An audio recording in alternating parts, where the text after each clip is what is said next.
Their Navy's gone, their Air Force is gone, their anti-aircraft is all gone, it's all gone, their radar is all gone, their leaders are all gone.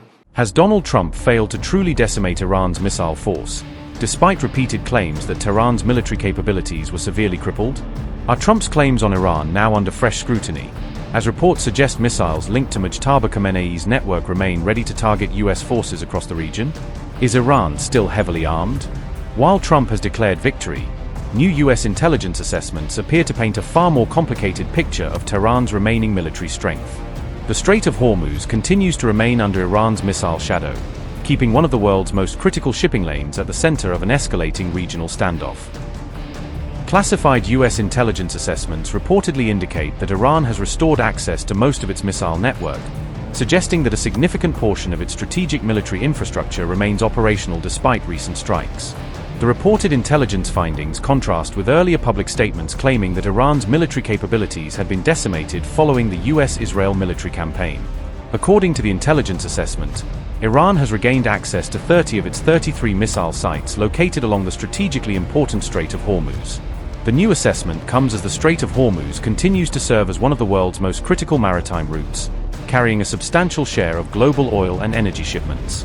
U.S. intelligence officials reportedly believe Iran can use its mobile missile launchers to rapidly redeploy missiles from multiple locations, making its missile force more difficult to target.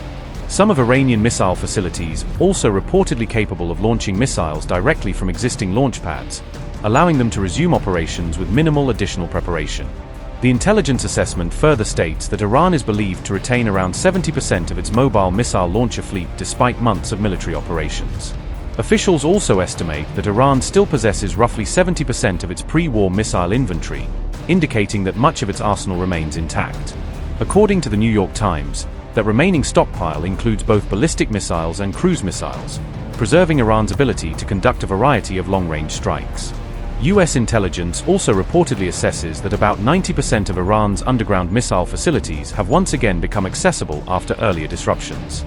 Many of those underground missile complexes are reportedly considered either partially operational or fully operational, enabling them to support future military activities. Earlier, U.S. President Donald Trump had claimed that Iran's missiles were down to a scatter and that the country had nothing left after the military campaign. Meanwhile, America's War Secretary Pete Hegseth stated that Operation Epic Fury had left Iran's military combat ineffective, describing the operation as a major success. The latest intelligence findings have now raised fresh questions over the overall extent of the damage inflicted by the U.S.-Israel campaign against Iran's missile infrastructure. Intelligence reports have also highlighted growing concerns about U.S. munitions reserves after months of sustained military operations in the Middle East. According to reports, the U.S. military fired more than 1,000 Tomahawk cruise missiles during the conflict involving Iran. Reports also state that more than 1,300 Patriot interceptor missiles were used, reflecting the heavy demand placed on U.S. air and missile defense systems. Analysts say replenishing U.S. stockpiles of these critical missile systems could take several years because of production timelines and manufacturing constraints. The issue comes as major defense manufacturers continue to face challenges in expanding production capacity quickly enough to rebuild U.S. missile inventories. Despite those concerns, the Pentagon has maintained that the United States still possesses sufficient munitions to support its current military operations involving Iran. President Trump and his advisors have also insisted that U.S. weapons stockpiles have not fallen to dangerously low levels and remain adequate for national defense needs.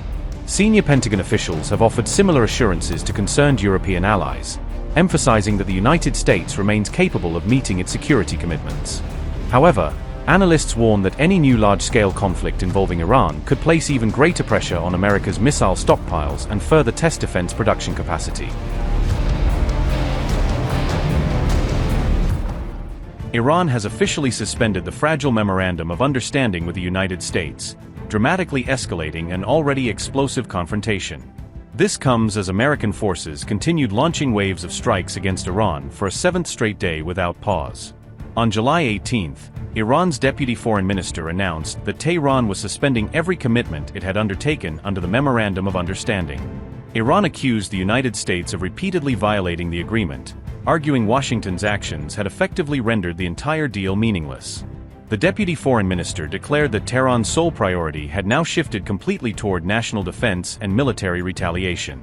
Kazem Garibabadi made the announcement during an interview with Iranian state media, outlining Tehran's latest position on the escalating crisis. Garibabadi accused Donald Trump of deliberately sabotaging diplomatic efforts through what he described as continuous aggressive military actions.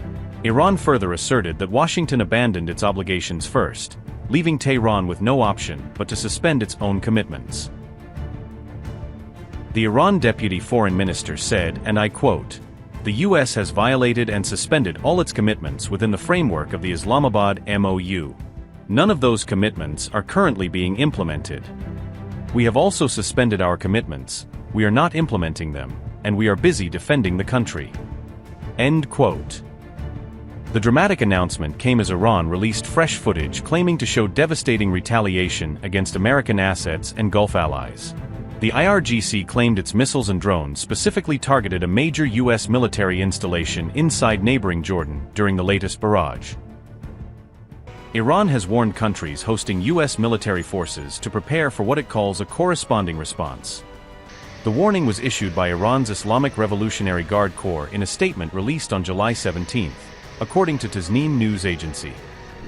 IRGC's statement read, and I quote, "The countries that host the aggressors of the United States should be ready to receive a corresponding response. The location of the gathering of the aggressor forces in the support center of the ground forces in Arif Jan and the radar of the American base of Ali al-Salem in Kuwait were destroyed."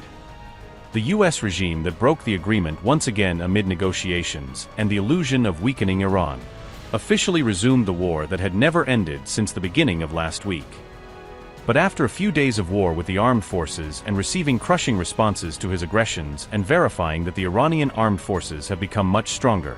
Since the first day of the war on February 28, instead of honorably accepting defeat and admitting to his miscalculation since the previous day, he took a new approach by running away from the battlefield face to face and tried to hide his failure in the military confrontation by engaging in war crimes and by destructive attacks on hospitals, bridges, railways, airports, ports, and telecommunication centers. Like that and the killing of civilians, he tried to maintain his position instead of fighting crime and cowardice. Since there is no international organization to prevent these barbarities of the American army, there is no other way than the Quranic commandment in front of us. Therefore, the host countries of the aggressors of the United States, who gave their land to the aggressors to attack Iran, should be ready to receive a corresponding response and activate their civil defense units to protect the lives of their citizens and keep them away from possible targets. Nevertheless, in order to give a chance to change this cowardly approach of the American enemy, last night we chose military targets to respond to the enemy. In the 18th wave of Operation Nasir II, the powerful fighters of the IRGC ground forces, with the blessed code Ya Abul Fazl al-Abbas, peace be upon him, targeted the location of the gathering of the aggressor forces in the support center of their ground forces in Arif Jan, killed a number of them, and simultaneously destroyed it with a drone attack on the radar of the American base of Ali al-Salem in Kuwait. Ground forces fighters also destroyed a weapons maintenance shed and a drone hangar. Fighting like warriors continues. Unquote. Tehran also urged Gulf governments to activate civil defense measures as the conflict enters a more dangerous phase. The warning appears aimed at increasing pressure on regional allies that continue to host or support U.S. military operations.